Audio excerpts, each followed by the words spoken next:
My name's Earl, and I'm an alcoholic. I was ready for you guys.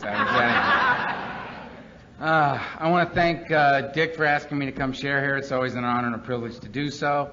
I want to thank my friend Dick M., the other Dick M., for picking us up at the airport, my wife and I, and getting us here. Where is he? There you are. Good to see you. Stand up. Take a bow, Dick.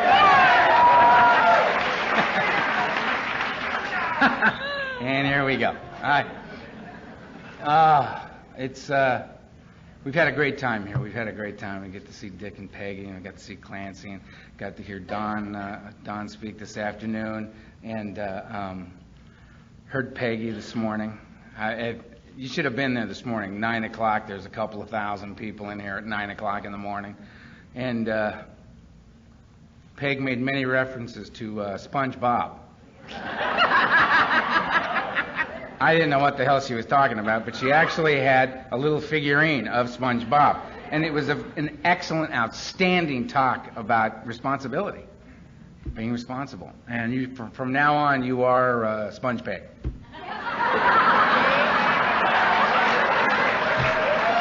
At least to me. It's a great talk. Oh, God. So, I didn't start drinking until I was 12 years old. I held off as long as I possibly could. I had been restless, irritable, and discontented for quite some time prior to that. When I was 4 years old, as told to me by my mother, I would get up and I would sleepwalk through the house, and I would turn the lights on as I'd go, and I'd stand at the foot of their bed and talk to them, scare the hell out of my parents, turn around, walk through the house, turn the lights off as I'd go and get back in bed. Immediately off to the psychiatrist, age 4. It was a good start. And they ran a bunch of tests on me, and the solution they came up with was every night when I would go to bed, they'd give me a tablespoon of this liquid, and I'd drink this stuff, and it knocked me out. No more sleepwalking, no more sleep talking, no more problem. And so I think very early in my life, I got the information that if things aren't going the way you want them to, take something. And I kind of filed that away for future use, and at age 12, they ran a bunch more tests on me, and turned out I had a very high IQ. I don't have it anymore, so I'm not bragging. That's been gone for quite a while. But they decided, my father decided it was time for me to become a man, which was, I think, clear to everyone. I was 5 feet tall, 104 pounds, scared of my own shadow. You know, manhood was right around the corner. And so they shipped me off to boarding school. How I found that I was going to boarding school was I was in my room doing whatever the hell I was doing then, and my father walked in and said, get in the car. All right, so I got in the car, and a bunch of relatives showed up, and we drove and pulled up to this place, and I got out of the car, and my father got out of the car, and nobody else got out of the cars. And he walked over and he put a suitcase down next to me, shook my hand, and said, this will make a man out of you. Got in the car, and they all drove off. Welcome to boarding school. And the fact was I was being given an opportunity for a wonderful education, which has held me in good stead to this very day. The feeling was that I had just been thrown away by the people who knew me best in the world. And I didn't know what I'd done wrong. So I went into this 3-day meltdown and pretty much turned my back on my family and never went back. Started walking around this campus with my books under my arm, kind of not making eye contact with anybody. And Tiny found me. Every high school's got a guy named Tiny. He's like 6'4", 240. Plays guard on the football team. And Tiny said, how you doing, punk? And he walked up and he slapped me in the back of the head as hard as he could, sent my books flying. And I walked up and hit him as hard as I could, which had no effect on Tiny whatsoever. And Tiny said, you got a lot of guts, kid, and he beat the crap out of me right on the spot. And as I'm taking this beating, I'm thinking, this is going pretty well.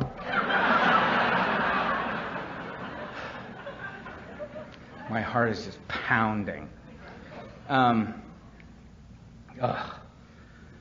overwhelmed with Alcoholics Anonymous is what it is. I mean, I was just sitting here and I was just doing what I do all the time, which is come to these conferences and I sit down and they do the deal, and we go through the drill, and you get up and you tell your story, and then you sit back down, and we all go on about our business. And I was just sitting here, and I was just seeing all the different people from all the different states, and all of the I wish you could see this from up here. All these people, man, it's just a room full of dead people sitting up looking at me.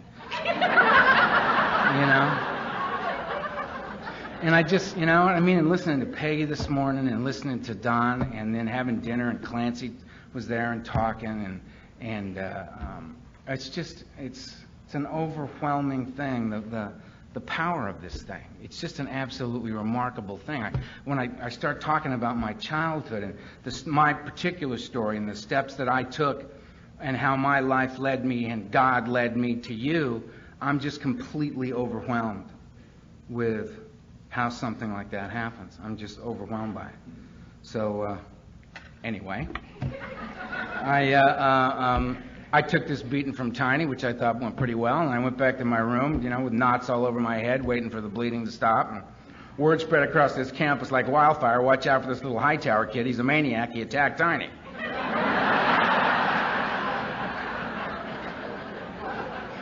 So now I got this reputation that has absolutely nothing to do with who I am.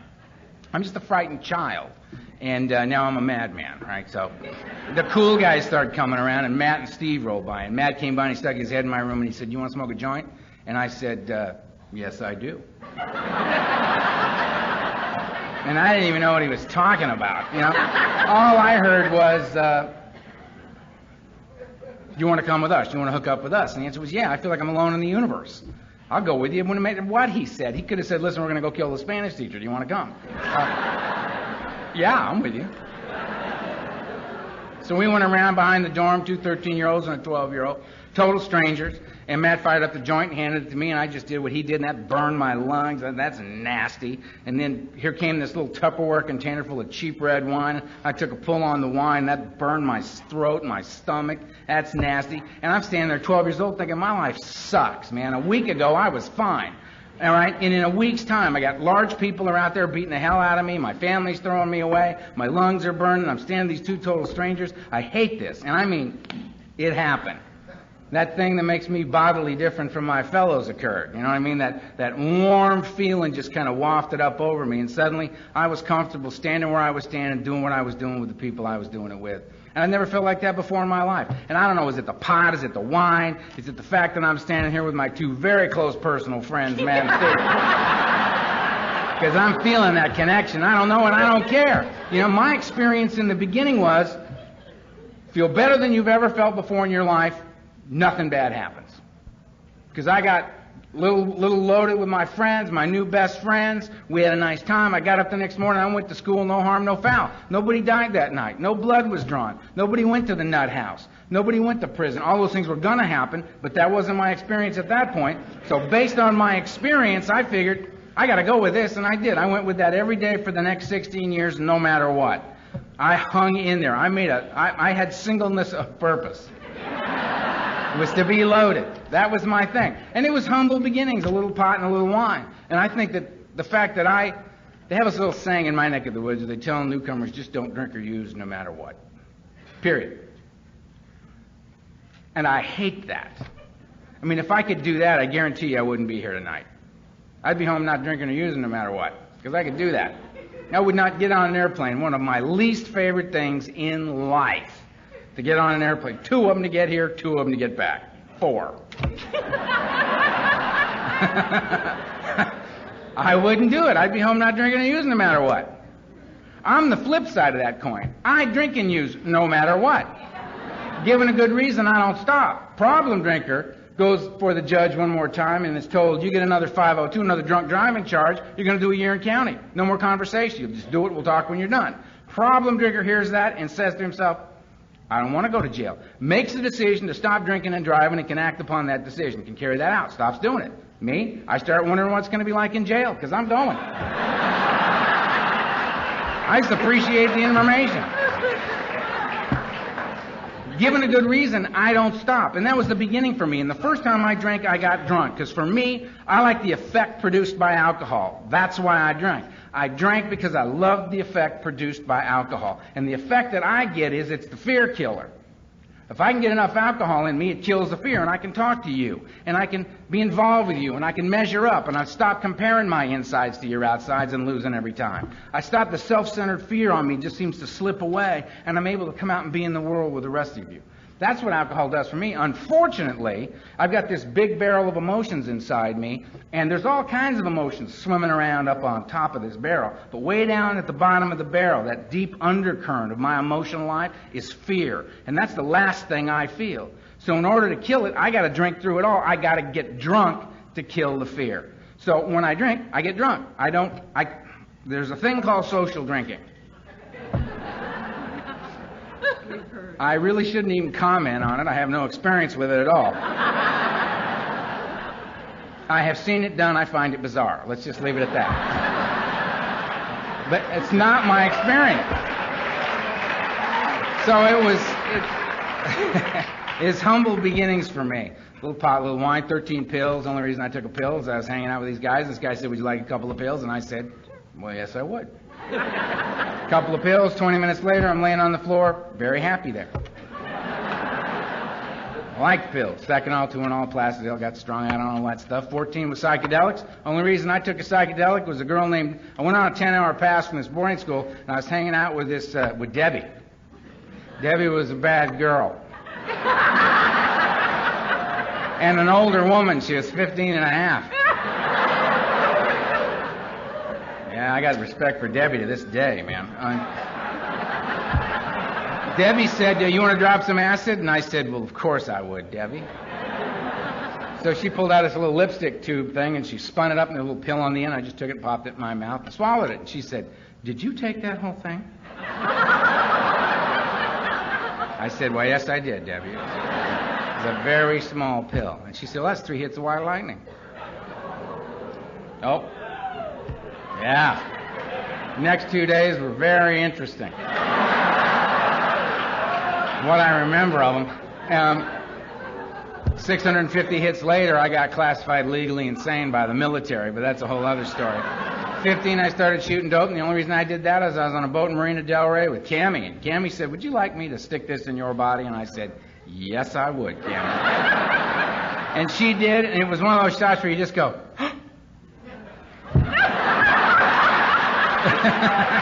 and on the way down, all I remember thinking was, if I'm not dead, I'm doing that again. Excellent.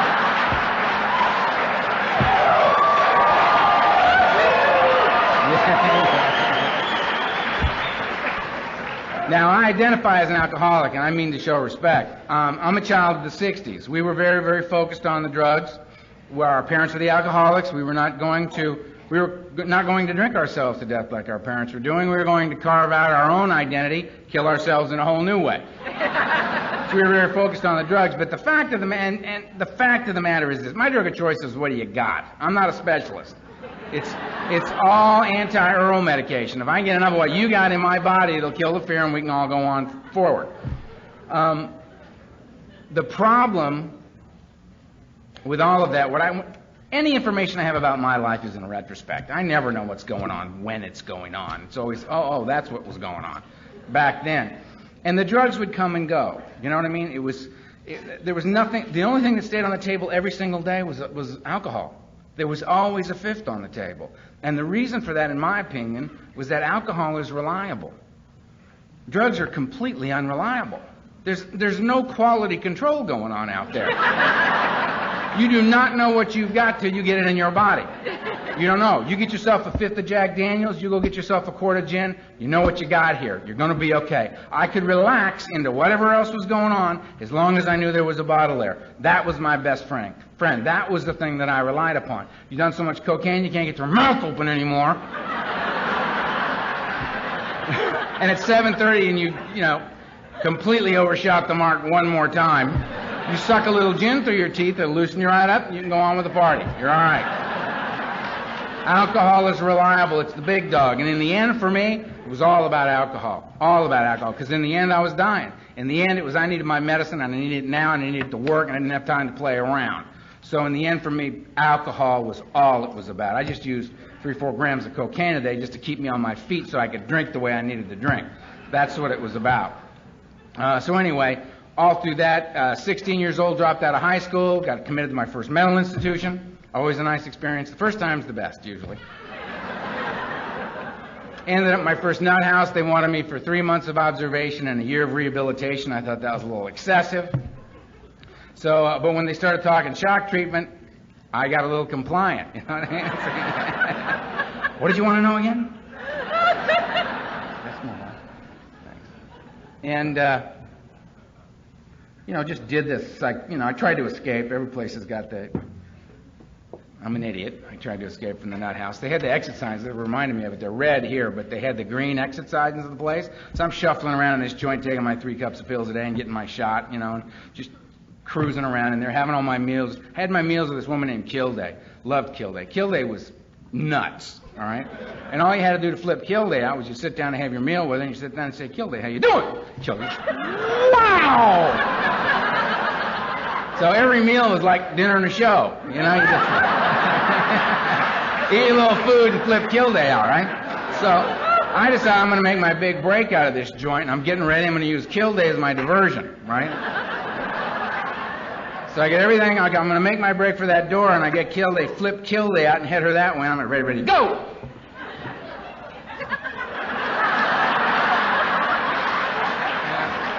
And I'm hauling ass. That's all I got. Yeah, that's a shocking moment, man. When you realize those 3 little cups of pills, man, all you got slow and stopped. From the nurse over the loudspeaker from the nurse's station, you hear, Ed, when you got a minute, you want to grab Earl? He's making a break for the door. Ed's in there having a sandwich going, yeah, I'll get him in a minute. He ain't going to know.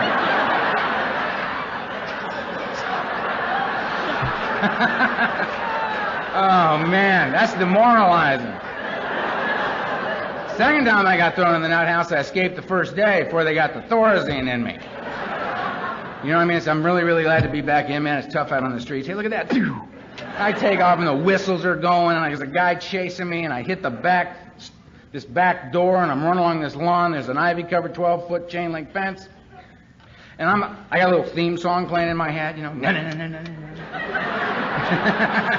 So I'm heading for this fence, and at that point, I'm a high school dropout. I'm a drug addict. I'm an alcoholic. I'm at any moment, hopefully, an escaped mental patient. That's like my resume. That's what I have to say. If I make that fence, I'll be drunk in 20 minutes. I don't have any problems if I'm drinking. Right? 20 minutes. I mean, my life is already... I mean, I'd been called an alcoholic at 16 and a half years old. And my reaction to that was, what's your point? This is me. This is how I live. This is what works for me. I don't know how to be any other way. I watch TV. I know it's not going quite like they got it going on Father Knows Best. I know this doesn't look like, you know, Ozzie and Harriet, but it's the best I can do. And I'm doing, right, so 3 years out on the street doing what you do to stay, you know, drunk for 3 years out on the street. Met a woman at a party. Talked for 20 minutes. Went really, really well, so we were in love. And we decided that we needed to build a life around this 20-minute conversation. And, you know, things weren't looking real good, so I went on an interview to a good business college in Northern California. Did the personal interview. End of the interview, I had been accepted to that establishment. Thinking to myself, how am I going to pull this off? Went back to my father, said, look, I got accepted to business college. Don't ask. Give me a year's tuition, I'll leave town. He said, beautiful. Gave me the money. Rosemary and I piled 8 pounds of hash and all our belongings in the back of this truck and drove to Northern California for higher learning. And she got a straight job, and I went to college, and I went to get my high school diploma while I was in college. It's amazing when you hand them a year's tuition, say, you know, here's a year's tuition, the transcripts are in the mail, they say, no problem. So I'm doing this deal, and I've become a drug dealer, and I have absolutely no problem being a drug dealer because I have no morals. I have no ethics. I have no sense of family. I have no sense of community. I'm just out there on the loose like this little maniac running around. And I got this drug business going, and I'm studying marketing and production and distribution and business college. I'm applying it to my business. Business is booming. I think this is terrific.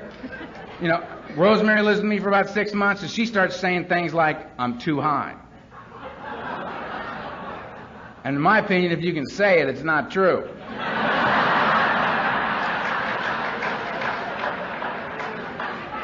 So we ship her back to L.A. I'm doing my thing. Turned 20 years old. It turns out I have malignant cancer. Of course I do.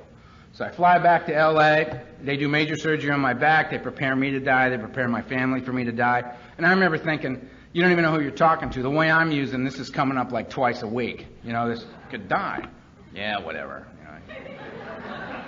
So I do the little nuclear medicine thing, and that's boring. So I leave and I go home and I just get loaded the way I get loaded. And I believe that, and I beat the cancer thing. And I basically believe that the way I was using it in those days, my body was so toxic, cancer could not live in my body. This cancer just, nope, we're not doing this guy. And I'm a long-term cancer survivor. And next year I ended up, oh, thanks.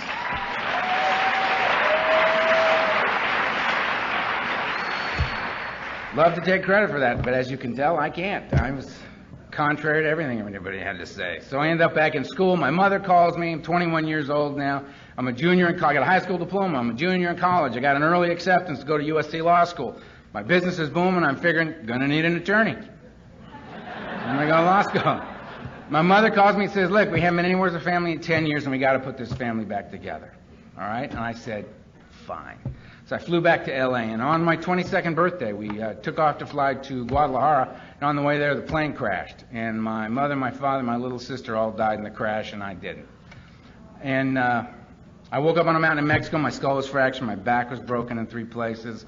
I had a lot of internal injuries, paralyzed from the waist down. My arm, everything was crushed. The only thing I could move was my right arm, and I was awake. And my mother was laying right over there, my little sister Kimberly was over there, and my father was laying right over there. And I couldn't get to any of them to help them. So I laid there and I watched them all bleed to death in front of me. And I had a little talk with God, and I said, you know what, God, any God that would take somebody like Kimberly and leave me here, I had no use for a God of this type. And I renounced God. Some guys came up and they scavenged the plane wreck. And I took my wallet out because I wanted to know my name. I knew I was dying, but I wanted to know my name for some reason. This is just who I am. The guy took my wallet, took the money out of it, and threw it back on my chest. I went through, scavenged the wreck, went back down, left me there to die. And I had no more love for you either. I was out of the game. I had no love of God. I had no love of my fellow man. I was just an angry, frightened, insane alcoholic laying there. Some guys finally came up, and they took me and put me in the back of a flatbed truck with my mother. And they drove us to an aid station, and they tagged my mother dead, and they tagged me dead, and they sat there smoking cigarettes waiting for me to die, and I didn't die. So they finally took me to a hospital, Hospital Fatima in Los Mochis, Mexico. And they found out who I was, so the federales show up. We don't need to get into that, but... Then they interrogated me for 3.5 days, wouldn't give me anything for pain, wanting to know what I was doing back in Mexico. Finally called some friends in Northern California, called some guys in Mexico City, flew in a plane, plastered me from the neck down, and got me out of Mexico, stayed in a hospital in Southern California for quite a while. Told me I may or may not walk, I'd probably have a withered left hand, I'd be blind in my left eye. And I remember thinking, you don't even know who you're talking to, man. I'll get out of here. And I got a special brace made for myself, and a friend of mine brought me a cane, and I had hair out like this, and a beard, and psychotic. And I got out of that hospital, and I went on my last run, and it lasted for 6 years. And I'm talking a 6-year run where I didn't have any of those anchors. I mean, Don talked about it this afternoon. I didn't have a family to hold it together for. I didn't have a career to hold it together for, a wife or kids. Any particular goals or anything. I didn't have anything to hold it together for, so I just let it rip. And I was loaded like a madman for 6 years. I was sober on 3 different occasions. They were for 72 hours each. When I would go into a little bootleg sanitarium in Hollywood and pay them $150 cash, give them all your stuff, they'd strap you to a gurney, shoot you full anticonvulsants, and let you rock. At the end of 72 hours, they either sent you home to the morgue, and they didn't really care which way you went. They had their money. And the last time I did that was in 1978, and I said, I reintroduced myself to God. I was just kicking like a dog, and I was so sick and beat down. I said, you know what, God, you get me out of this sane and alive, and I will never, ever, ever, ever drink or use again as long as I live. I can't take the pain. I can't take the madness. I can't live like this. I don't know how I got here. I don't know how to get out of this, but I know it's the drinking. I swear on everything I hold dear, and I meant it with every fiber of my being. And I got up off that bed, and I drank for 2 more years because I could not stop drinking. I couldn't do it. When I came out of my last blackout, I was 215 pounds. I was yellow. Heart was swollen. Kidneys messed up. Couldn't touch the liver. Thyroid shut down. Broken 74 bones. I had over 650 stitches in me. My family was dead. I had no friends. I had no place to live. Both my hands were broken. They were deciding whether or not to charge me with attempted murder. And I had what they call around here a moment of clarity, where I saw it for what it was. That the cops didn't do this to me. The DEA didn't, the FBI, my father, God, they didn't do this to me. This is on me. I'm an alcoholic, and if I don't want to die, I got to find a way to live free of this beast. And I threw up my hands and I said, help me. And they took me by ambulance to a place, and they pumped my stomach and said, just get him out of here, he's going to die. I was just a pathetic, drunken boy. And they took me to another place, kept me 5 days. I got worse, and they took me by ambulance to a place down in Long Beach under the care of a Dr. Vicky Fox, who saved a lot of alcoholics like me. And I stayed there for 17 days of detox and then 30 days on a free bed. And how you earned your cot was you stayed in it. There were 21 cots on each side of the room with sheets drawn between them. And you kicked. And if you threw a seizure, they'd just hit you up, shoot you full of anticonvulsants, and throw you back in the cot. You know what I mean? And if you didn't want to do it, just get up and leave. There's a line of guys literally dying to get one of those cots. And I hung on to that cot for everything it was worth. And when I left there, they said, if you don't want to die, you better go to Alcoholics Anonymous, because it's the only place a guy like you has got a shot. And I had been beaten into a state of reasonableness by alcoholism. And I said, okay. And I walked into the basement of a church on a Friday night. I was just talking to Clancy about it at dinner. The Tri-God group in Culver City. And I walked into the basement of the church Friday night, 8:30 meeting. And I sat in the back of the room with my arms folded, my best tough guy look on my face, mad dogging everybody. Because I was physically stone cold sober, but my alcoholism was in full effect in my mind. I was still thinking like the guy that was out there on the street. So I sat in the back of the room with my arms folded, and I checked the doors and the windows. I looked around the room trying to find out who's got the juice in here, who's got the power. I'm going to slide up on you. I'm going to burglarize your conversations. I'm going to find out what the deal is in here, and then I'm out. That was my plan. I sat in the back, and people looking at me, and it was just, what? What do you want? But every meeting's got a new guy who's just caught fire with Alcoholics Anonymous, and he's going to give it away tonight. He didn't see the looks I was giving him, and here came Vegas. Vegas N, with 9 months, coming right at me. Hand out, smiling, excited to just see new guy, right? And he's not having it. He just comes up and says, hi, my name's Vegas, I'm an alcoholic. And I said, so what? Ain't exactly the highlight of my life, pal. I don't know what you're so happy about. Get away from me. And he looked at me and he said, keep coming back. And a couple of guys over there went, yeah, see that? Vegas told the new guy, keep coming back. Very cool, very powerful. And I'm sitting there, well, my reaction was, okay, keep coming back. I get it. Not.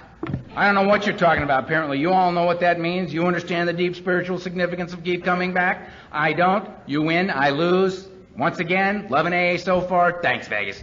I'm sure when I'm at home pacing, getting my hour of sleep a night, I get tonight. It's about 3:30 in the morning. I'm losing my mind. I'm sure that keep coming back thing going to be real handy. Thank you. And if you're new and they do that to you, if they do that, keep coming back, one day at a time. Hey, just turn it over, will you? Will you just turn it over? I hope you have more guts than I had. Just step up and say, excuse me, don't understand the deep spiritual significance of one day at a time. Would you mind expanding on that for me a little bit? Where I got sober, if they were honest, about 70% of them would say, I don't know what it means either. They said it to me when I came in. I'm just saying it to you. Hey, there's a guy over there who reads the big book. Let's go ask him. Maybe he knows. Just a little opinion of mine. So I'm sitting in the back, and this old-timer gets up. And he's an ex-boxer, a wino, and a Skid Row guy. So I immediately knew, this guy's got nothing for me. I'm none of those things. Because I could spot the difference between you and me in a heartbeat. You're a woman, you don't know about me. 5 years older, 5 years younger, you don't know about me. It's not better or worse, just different. You come up through something different than I do. Right? You black, you gay, you Hispanic, you Asian, whatever you may be. I mean, I got the wagon circle so tight by the time I got here, man. If you're not Earl, you don't know about me. So I don't got to listen to you. But the beautiful thing about the way I got to Alcoholics Anonymous was this old timer gets up and says his name's whatever and he's an alcoholic. I didn't have anywhere to go. I had absolutely no place to go. So I just sat there. And this guy talked openly and honestly about his feelings as a man, and he did it with this grace and this dignity that I had never seen before. I'd never seen anybody do that. And it was profound for me. This guy, the way he talked and what he was talking about was profound for me. None of it was sticking, but just the experience of him was remarkable for me. And then it was like he looked right at me and said, you know what, I don't care whether you like what I got to say or not. You don't like it, go to another meeting. And I loved that because it made it clear to me he's not selling me something, he's sharing it with me. If I want it, I can have it, it's for free. Don't like it, no problem. Go to another meeting, maybe you'll hear somebody you can identify with. And I thought, that's cool. Now, I thought that with a look of absolute disdain on my face. Thinking, right. Inside thinking, cool, I'm coming back. I'm coming back, but I can't let anybody know how I'm feeling. And I've never left you. One day at a time I've been coming back, and I'm over 22 and a half years sober now. And I couldn't stay sober for it, man.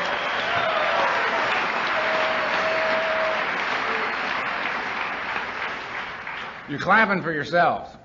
Because I guarantee you, none of the success of my being able to stay sober for over 22 years has anything to do with as Earl sees it. There isn't any... Everything that I have that's of value, I got from the men and women of Alcoholics Anonymous who came before me. So I started back and I kept coming to meetings, and you all suggest things to us newcomers when we're in the meetings. They go, you got a sponsor? No. You need to get a sponsor. Okay. What the hell is it? Sponsor somebody who's got what you want. I would like to drink.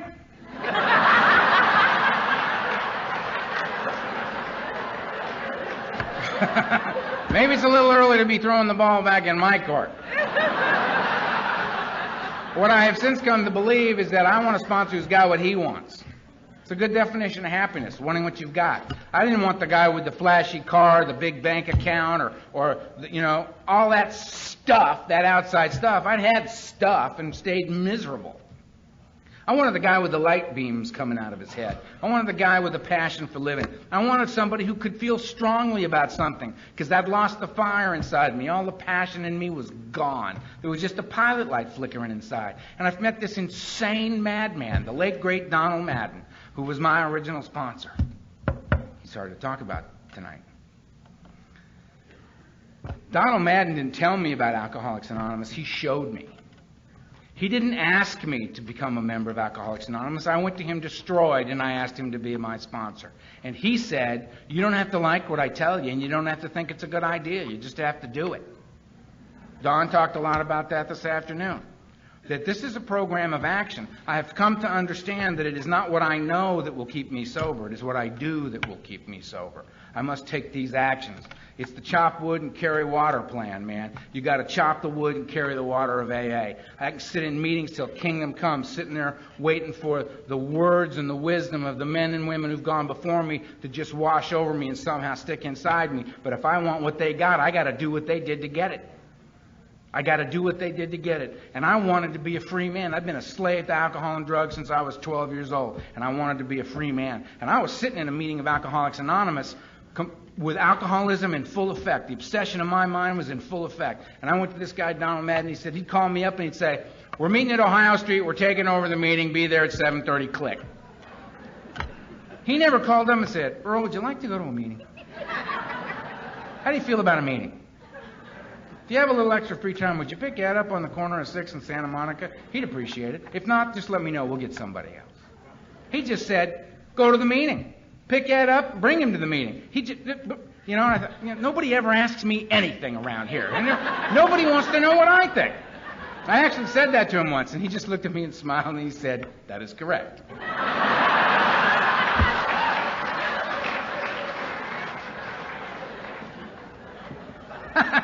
He was great. And I talked to him every day until the day he died. July 25th. Last July 25th was 9 years. And it broke my heart when Donald Madden died because he was the original for me. Everybody's got their original. He was my original. He's the one that showed me how to get the fire. He's the one that showed me how to catch the buzz. The buzz that I thought was gone forever. He showed me there's a new way in here. In Alcoholics Anonymous, you can get free. You can catch a buzz. You can be in life. You can have it. We were waiting for them to come get the body. a few of us that were sponsored by him. And I heard his voice in my head. I thought he was dead. And I heard his voice say, "Get a sponsor, you little son of a bitch." And then I thought, okay, who? And then the first name that rolled through was the guy that I knew Donald loved, and I knew loved Donald. It was like another guy sitting at the same table, just a different chair. I called up Al S., and I said, "Al, Donald's dead, will you sponsor me?" And he said, "Yes." And I went and I met with him. I said, "What do you want me to do?" He says, "You're doing everything you're supposed to do. You understand the difference between the program and the fellowship. You go to the meetings, you have commitments, you sponsor people, you speak, you're willing to be sponsored and take direction. You're doing all that stuff." I said, but you also understand that that's the fellowship, that the program of Alcoholics Anonymous is found in this book. And that you've been reading this book, you have worked these steps. I would suggest you're a little light on one aspect of step 11, the meditation aspect. And I said, "Okay, what do you want me to do?" And he goes, "Here's the number, call it and do what they say." And I said, "Yes, sir." And I called them, and it was a meditation school. And they said, "Come here for this series of things, and you're going to know how to meditate." And I said, "Okay." And showed up and did it. And he's the guy that taught me, all you got to do, Earl, you got to get between these.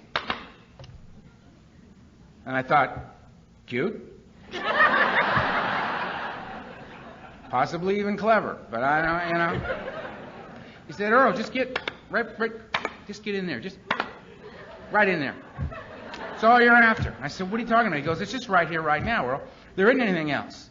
There's nothing else but right here and right now. You know, there's a dance after this. Maybe. We don't know yet."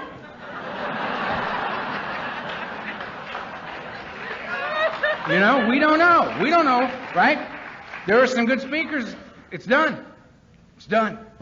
It's done. There's now. This is all we got. This is the only place I can know any dignity as a man. This is the only place I can love and be loved. That thing I swore on that mountain in Mexico I would never do again as long as I live. I would never be I would never let you love me. I'm never going to tell you who I am. There's no way you're going to love me. And I'm not going to love you. I'm out. I'm out.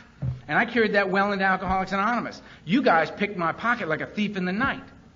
You told me to come in Alcoholics Anonymous and work in these 12 steps and being involved in the fellowship and working with newcomers. Despite what my head said, taking the action of doing that and getting out of self and being of service to others, you told me if I did this that I would have a pretty good chance of not drinking or using anymore. You told me in the first sentence of chapter 5, which we read tonight, rarely have we seen a person fail who has thoroughly followed our path. And I thought, okay, I will roll the dice of my life on your game, and all I want is to not drink or use anymore. Just to make it so I don't have to go back into madness.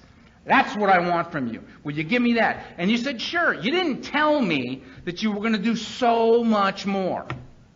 You didn't tell me that. You didn't tell me you'd give me right here, right now back. You didn't tell me that you'd give me life, the only place I can live it, back. And you did. It was rude of you not to mention it.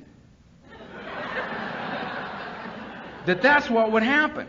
I mean, my whole thing was, I like heroin, I like alcohol, I like barbiturates. These are a few of my favorite things, all right? My idea of a good night sitting around checking my pulse. That's a good night. But if you don't have that, I'll take the cocaine. I'll take a big bag of the cocaine. Sure, let's shoot the cocaine up and drive around the freeways, decoding license plates. Sure. That's fine. The point is, up or down, irrelevant. I just got to get out of right here, right now. Because right here, right now, I'm self-centered and I'm afraid. Right here, right now, I'm comparing my insides to your outsides and I'm losing every single time. I can't live in the pain and the isolation and the loneliness of that, so I must get out of here. Alcoholics Anonymous gave it back, where I get to live my life. I get to be in this room with you.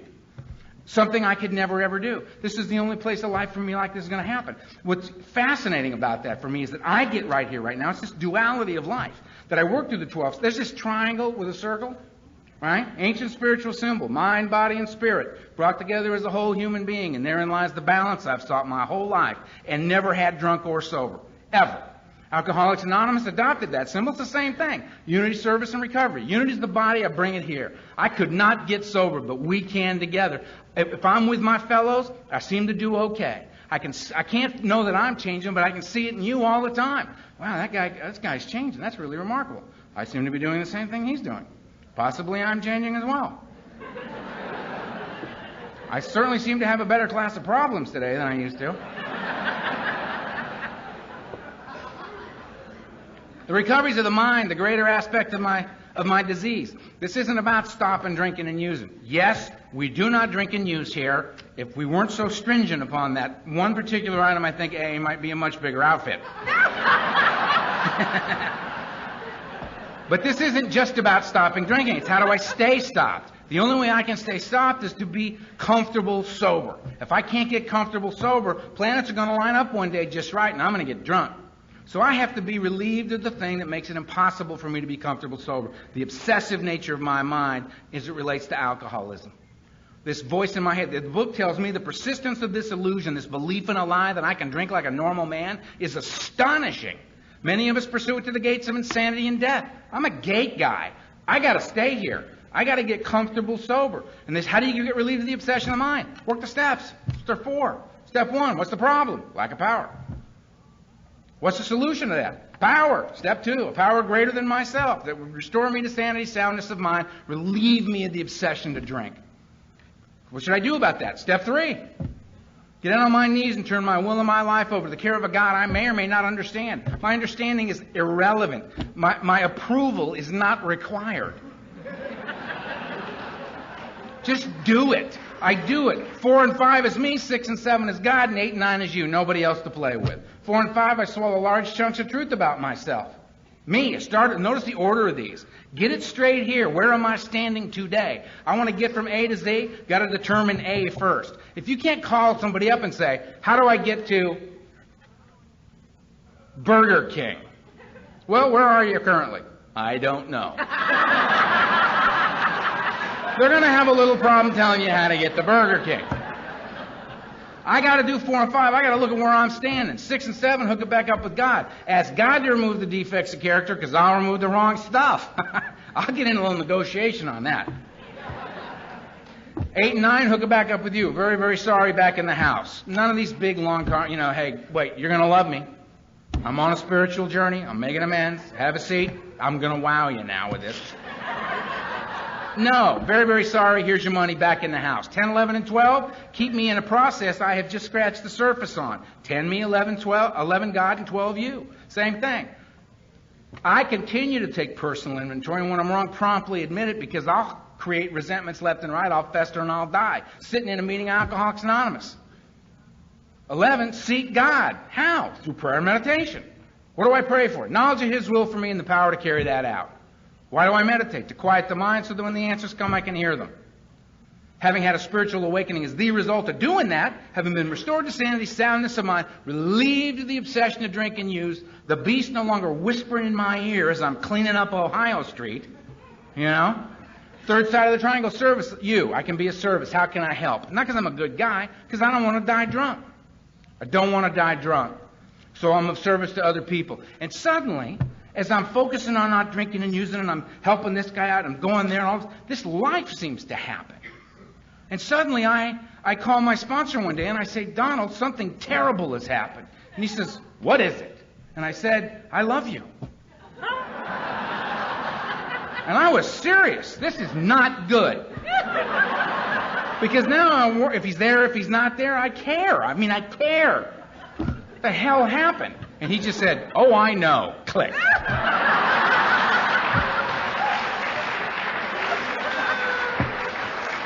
And then I got friends, and I got a job, and a job turned into a career, and I'm just showing up. I'm calling up my sponsor. I'm talking to the guys that I'm hanging with sober. I got clear minds around me now instead of these maniacs I'm running with, right? And life starts to happen because I'm out of the way. I'm not in the way, and this life starts to happen. Now I got this amazing life. I sponsor a legion of guys who sponsor a ridiculous number of other human beings. Right? I mean, I have this life. It's like, I talk to my wife all the time. It's like, my life seems to have set up, I cannot escape you now. I don't know how it would happen, but I'll be thinking, you know what, I'm sick, I'm tired, I've had it, I need to take a few days off, the phone rings. Yeah, right, Louie, how are you? All right, well, here's what we're going to do. I mean, you're just always around. You're always there. And I have to be with you all the time. It's how I've like tricked myself into this life. And if you're new, congratulations. We understand. I know you think, no way they could understand. Way. We do. We understand better than you do. We understand better than you do. And we're really glad. When we say we're glad you're here, we're not lying. We're not glad you're here because, we're going to now get 10% of your income. Or we got one more guy to stand at the airports handing out big books. not what we do. We really, really are glad you're here, and we remember what it's like to be new. I have to remember what it's like to be new. I remember me driving up to Ohio Street, brand new, just a few months of sobriety, and I'd pull it up, and it's just the inside of your head when you're new and thinking, all right, it's Ohio Street, it's Ohio Street. I found the building, It's good. Good. Park the car, go in there, put the key on the seat, find a guy to sit next to you, sit next to the guy with the red coat. Guy with the red coat, that's great. Get sit next to him, you find the guy with the red coat, you find your seat, it's good. How you doing? Fine. How you doing? Fine. How you doing? Fine.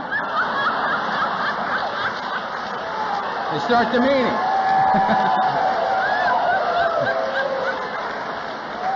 They start the meeting and you're sitting in your little chair, you know? The guy, he's up. What's he doing? I don't know what he's doing. He's gone. I didn't get any of that thing. There's another guy, he's up. He rarely saw something. Okay, he rarely saw something. 12 steps in A, 12 things in A, 12 things, ABC. 12 things in ABC. He's down. I think a lot of that, 12 things ABC. I gotta hang on to that. I gotta try to hang on. He's down. He's up. He drank. I drank like that. I love that guy. That guy was great. Where is he going? I like that guy. We're back. They're passing a basket. Don't take the money. Don't take the money.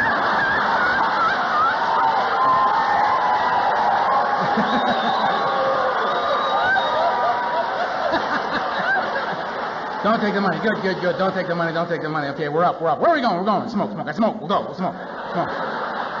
Ringing the bell. What are we doing? We're going back inside. Where's the guy with the red coat? Red coat. Where's the guy with the red coat? Sit down. How you doing? I'm fine. I said I was fine. All right? I'm fine. They're reading 12 things. Those aren't the same 12 things. 24 things ABC. There's another guy. He's up. What's he saying? He said, I drank like that. Oh, forget that other guy. I love this guy. This guy is terrific. Who is that guy? What is he talking? I felt like that.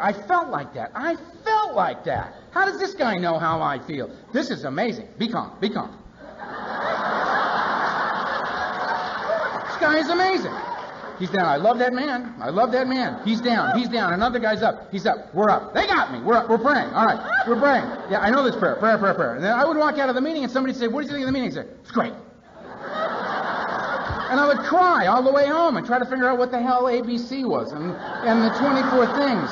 And get an hour of sleep, and I'd get up and I'd go do it 2 or 3 more times the next day. Trying to find, and that was me in the beginning. So when I take a newcomer to a meeting to hear Al S. talk, or Clancy talk, or Don talk, or any number of amazing speakers on Alcoholics Anonymous, and I'm thinking, look at this is really cool. This guy's breaking it down, and this guy's here, and I'm a chain, and the human thing, and the whole thing is going, and it's great. And we walk out of the meeting, and Louis looks up and I say, what do you think of that? I think this is unbelievable. And Louis looks at me and says, I look at him and I say, how you doing, Louis? And he goes, how was the meeting? Fine. He gets his turn. You get your turn if you're new in here. We're cool with it. This goes way past not drinking or using. There is a buzz to be caught here, and the cool thing about it is, for me to feel I had an exciting evening meant I heard a bullet go by. That was exciting. I could feel that. But I was so dead inside, it took something like that for me to get excited. Now, I get to marvel in the ordinary. I get to marvel in the course of my day. My wife and I got a house in Studio City. Got this house. Her first home for me since I was 12 years old. And we were there, and it's like this huge moving experience, but of course can't let anybody know that. So I'm standing out on the front lawn, I'm looking at the other houses, and we got a front lawn. Plants and stuff growing everywhere. And there's like a hose and everything out front, and people are driving, the neighbors are coming to the fence going, how you doing? Good to see you, neighbor. I know the lingo, I got it, neighbor. Right? Thinking to myself, they don't know, let's keep it that way. I'm just going along, and I see people watering their front lawns. You don't want to have the dead lawn out front, so everybody knows where the dope fiends live. You don't want to have that. So you get the hose out, you turn the water on, and I'm throwing the water around. All of a sudden, I'm having this little moment. The light's coming through the trees on our street, these beautiful sycamore trees, and there's water on the leaves, and the kind of dew, a little prismatic effect, and it's just kind of looking kind of very cool. I'm just kind of settling into this. I'm thinking, this is cool. This is very cool. I'm liking this. And suddenly it occurs to me, if I'm not mistaken, plants are alive. And if I'm also not mistaken, plants breathe in carbon dioxide and out oxygen.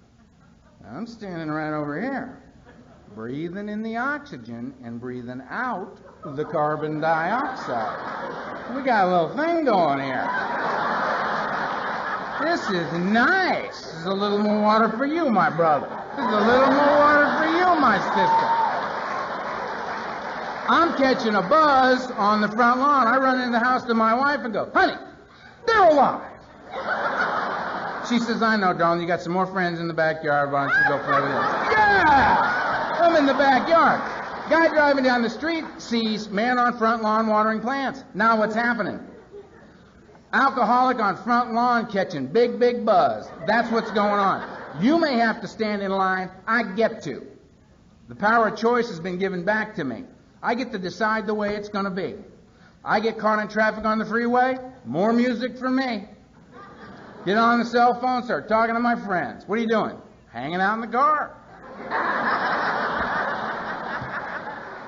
Why? Do I need a reason? I'm just here. There's cars in front, cars in back. I'm here. It's all right. None of these people behind me are after me.